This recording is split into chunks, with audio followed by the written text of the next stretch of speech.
করেছেন এবং পার্লামেন্টেও খুব ভালো পারফরমেন্স করেছেন। আমার ভারতবর্ষের মধ্যে প্রথম 92 লক্ষ সেলফ হেল্প গ্রুপের মেয়েরা ইন্ডিয়াতে নাম্বার 1, তারা কাজ করে নিজের পায়ে দাঁড়িয়েছে, হাজার হাজার কোটি টাকা বিনিয়োগ করে তারা কিন্তু আজকে নিজের পায়ে দাঁড়িয়েছে।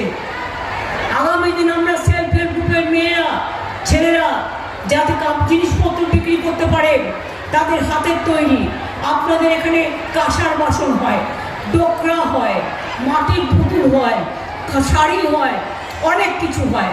আমরা চাইছি সব জেলায় জেলায় প্রথমে হেডকোয়ার্টারে একটা করে বড় বাজার তৈরি করে দেবো, যেখানে সেলফ হেল্প গ্রুপের ছেলেমেয়েরা তাদের জিনিসপত্র এনে বিক্রি করবে। তারপরে আস্তে আস্তে জেলা থেকে আমরা সাব ডিভিশনে যাব, জেলা কমপ্লিট হয়ে গেলে তারপরে আমরা ব্লকে যাব।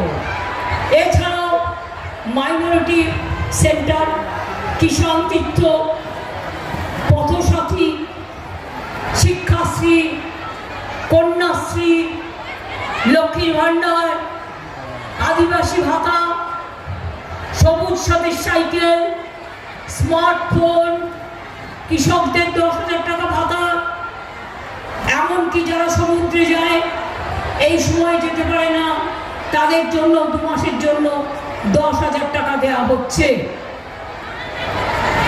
এমন কোনো জায়গা নেই যেখানে আমরা কাজ করিনি। আমি শুধু আপনাদের কাছে একটা কথা বলতে এসেছি, আপনারা কি চান দেশের সংবিধানটা ভেঙে যাক? আপনারা কি চান, আমরা কয়েকটা কথা, দেশটা বিক্রি হয়ে যাক? আপনারা কি চান মা বোনের সম্মান বিক্রি হয়ে যাক? আপনারা কি চান লক্ষ্মীর ভাণ্ডার বন্ধ হয়ে যাক? আপনারা কি চান সংখ্যালঘুদের অধিকার কেড়ে নেওয়া হোক? আপনারা কি চান ওবিসিদের অস্তিত্ব কেড়ে নেওয়া হোক, তপশিলীদের অস্তিত্ব কেড়ে নেওয়া হোক, সংখ্যালঘুদের অস্তিত্ব কেড়ে নেওয়া হোক, দলিতদের অস্তিত্ব কেড়ে নেওয়া হোক? ধর্মে ধর্মে ভাগাভাগি করে সব ধর্মকে শেষ করে দেওয়ার জন্য ইউনিফর্ম সিভিল কোড নিয়ে এসছে। হিন্দুদের কোনো লাভ এতে হবে না।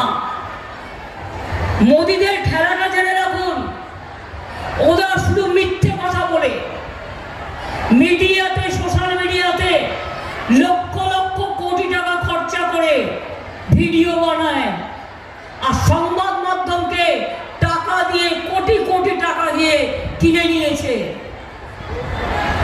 এবং যার জন্য আজ দেশ বিক্রি হয়ে যাচ্ছে, জাতি বিক্রি হয়ে যাচ্ছে, ধর্ম বিক্রি হয়ে যাচ্ছে, সংবিধান বিক্রি হয়ে যাচ্ছে।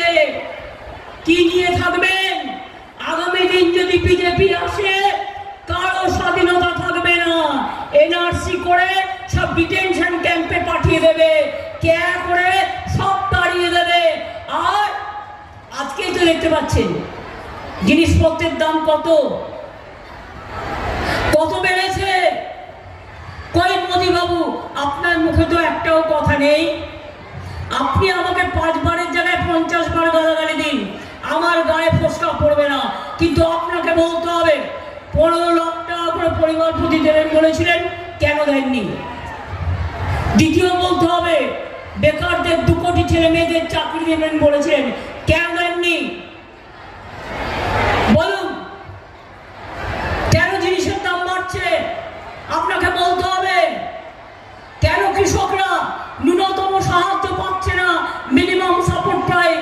আপনাকে বলতে হবে।